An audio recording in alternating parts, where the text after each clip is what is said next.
du Code des marchés publics. Lorsque vous faites un appel d'offres international ouvert, certainement que les sociétés qui soumissionnent, il y a des aspects de votre pays que ces sociétés ne connaissent pas. Des aspects sociologiques, des aspects culturels, des aspects institutionnels et juridiques, des aspects même politiques que les sociétés ne connaissent pas. Pour que la société s'adapte et adapte sa solution, c'est vous, autorité contractante, qui allez lui donner certaines de vos exigences.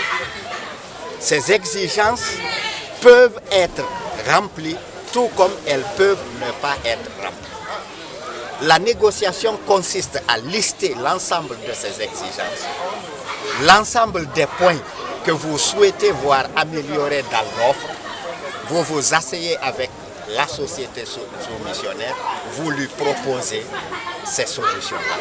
Vous dites par exemple, je veux que vous améliorez la façon dont vous allez faire l'enregistrement des électeurs.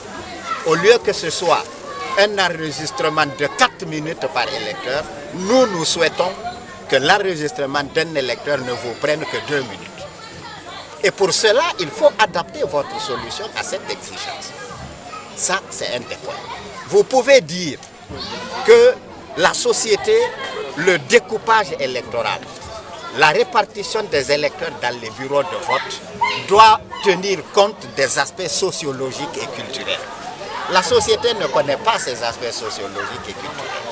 La société ne sait pas, par exemple, que dans un village X, il y a un sentier qu'on ne peut pas emprunter lorsqu'on est étranger, ou bien qu'il y a un manguier sur lequel on ne doit pas s'asseoir si on est étranger.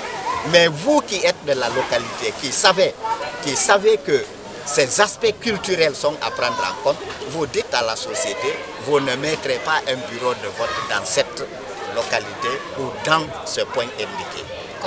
Concrètement, il y a un point, il y a un ensemble de points de négociation que la société a reçu de l'autorité contractante qu'est la CENI. Elle va étudier ces différents points, elle va venir maintenant pour la négociation. Si au terme de cette négociation, la CENI est satisfaite en tant qu'autorité contractante, on fait l'adjudication définitive. Est-ce qu'on peut savoir... Si on n'est pas satisfait, on va dire à la société, nous sommes désolés, vous ne pouvez pas satisfaire à tous nos desiderata. Dans ce cas, excusez-nous, nous allons faire appel au deuxième, qui est la société qui vient après vous. On va voir si elle est capable de faire ce que nous demandons. Voilà la procédure. Vu tout ce que vous avez étalé ici comme étant des avantages peut-être de remarquer, est-ce qu'on peut s'attendre à un refondissement ou à l'adjudication des nouvelles... À ce stade-là, je ne peux pas dire que c'est définitif, je ne peux pas le dire, parce que c'est les négociations qui doivent...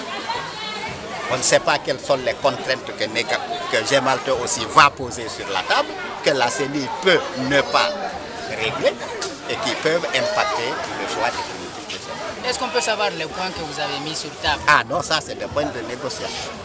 On ne peut pas les mettre sur la place publique tant qu'on n'est pas en face de Gemalto.